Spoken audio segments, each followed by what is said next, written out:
இந்த காட்சியை பாருங்க. என்னம்மா? என்னது? யாரு? அப்பாவாமா?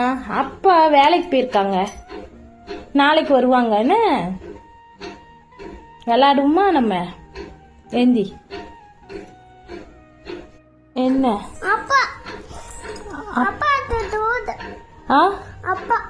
அப்பா போன் போடவா? அப்பாக்கு போன் போடட்டா? என்ன கேப்ப? உண்மையிலேயே இதை பார்த்த உடனே நான் கண்ணீர் வடிச்சிட்டாங்க. ஏன் தெரியுமா? வெளிநாடுகளில் வாழ்கிற அனைத்து உறவுகளின் குழந்தைகளும் இது போல தாங்க தன்னுடைய தந்தையை காண சொல்லிட்டு தேடுதுங்க. இதுக்கு என்ன சொல்றேன்னு தெரிலங்க. நீங்களே இதுக்கு கருத்து சொல்லிட்டு போங்க.